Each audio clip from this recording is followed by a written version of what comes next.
Today we're going to take a look at how to build a VHS look.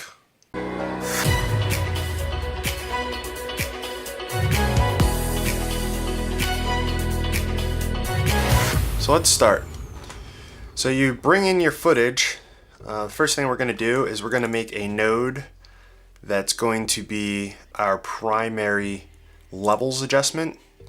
With VHS footage, you don't have high dynamic range, so we're going to bring that back just a little bit. One of the ways you can do that is you can click on this little guy and you can start to squeeze, but we end up getting like a milky look. So instead of doing that, what we're going to do is we're just going to bring down the higher end into like the 800 range. Like all of this is going to get into like the 800 range. We're going to bring up the bottom just a little bit, and then we can use a midpoint to bring wherever we want the brightness to be. So I would say right about there is good. Next node we could do would be like a white balance. We're fairly good on the white balance here, but if we wanted to, we could grab this little guide that's down in the corner here and we can pick a white point, and then we'd get a white balance, and obviously there was very little difference in between there, so a white point's good.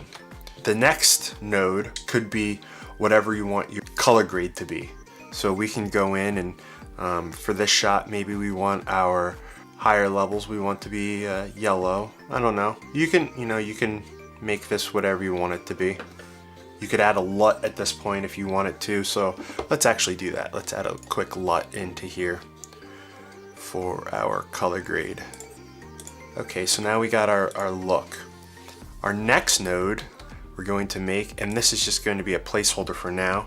Then we're going to add a parallel node, and these are just going to mix with each other. Okay, coming from the parallel node, we're going to come up to nodes and we're going to click on splitter combiner node. So we'll click on that, and then we'll get 3, and this is red, green, and blue channels.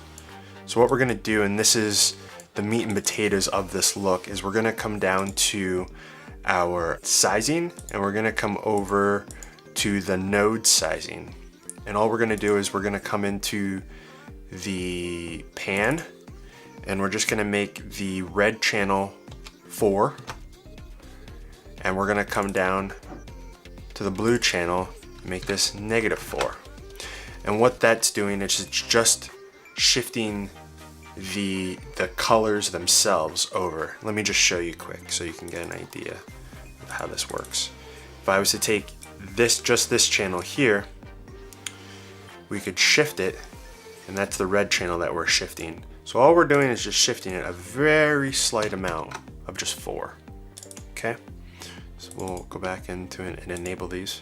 And if you look along this right here, you can see that one side has a red line, the other side has a blue line, and that's how we're going to get it. We're going to lose a little bit of sharpness. As you can see, that's the shot without anything, and then we're going to just lose a little bit of sharpness, but what we're going to get a little bit of that blurriness that you normally get with VHS footage. Like in most VHS footage, you can't see a single strand of hair. The quality just wasn't that great at that time. And then coming out of this, if we want it to be a little softer, you could add something in there. Like we can come in and just add a very little bit of mist into there. So that's just very, very little. I don't know if that's even going to come through on YouTube. So that is pretty much the look, and if we look at this, it's starting to get there. We can come into all of our other shots, and I am going to actually have this on my website as a power grade. You'll be able to import the power grade, and I'll make a video about how that process works, and it'll be on the website as well. All you'll have to do is just import the power grade, and then it's just a 1-button click, and you automatically get all of the nodes and the look, and you can just go in, and I have them named and adjust them as you need to. So we'll just do that to all of the shots. Okay, but for this shot was actually shot with S-Log3, so we'll have to do a couple of things to this. One of the things that we'll do is before this node, we can just right click and series node before.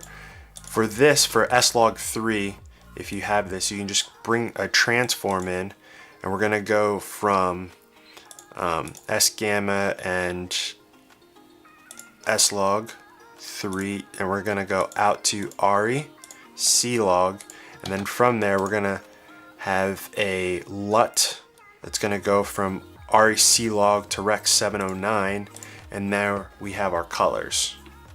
Okay, and that's the colors for that shot. And we could just, like normally, we can come in and clean all this up, and let's give ourselves a little more space. We can come in and we could adjust these as we want it to, just like I was talking about with the other stuff. There's a little more improvement that we could do to this still.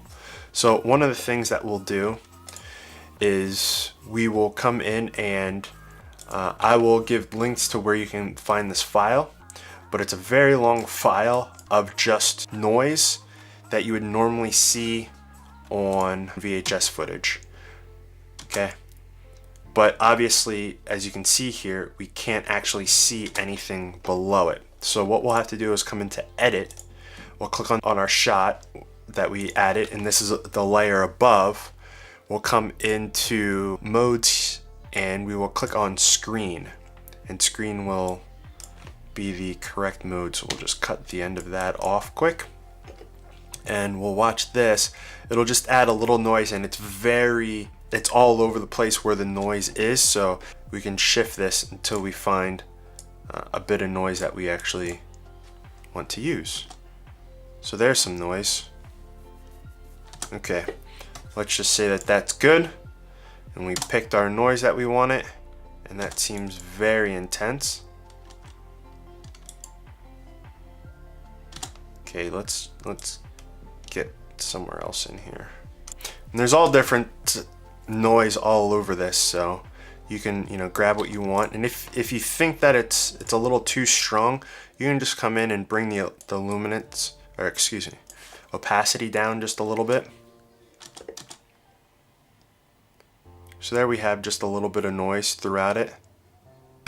So one of the other things is normally it's like 4:3, so we can quickly change that by just sprinkling a little bit on there, like that. And we're looking pretty good so far. Something else that we could add just to add it, make it a little bit better, is if we just add a nice little text layer. And I found this VCR font to be like perfect.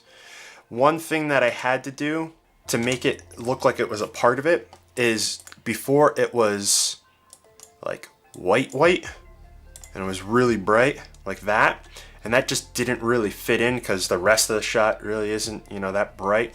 So what I did is I just came in and I just knocked this down. I think before I was at like 199. Just knock that down a little bit, and then it looks great. The other thing that I did is I added a stroke, and I just made it small enough so that it fits down there. And I feel like this, really sells the shot, especially on this one. I think that works pretty well. Like I said, the links to the power grade will be in the description. This is all stuff that's in Resolve that you should be able to do, and the font you can find online, as well as that overlay that I use for the noise. You can find that online for free. So I feel all in all, if you need VHS footage in your shot or into your project, this could definitely be a good alternative for something like that. Again, my name's JR, and thanks for watching.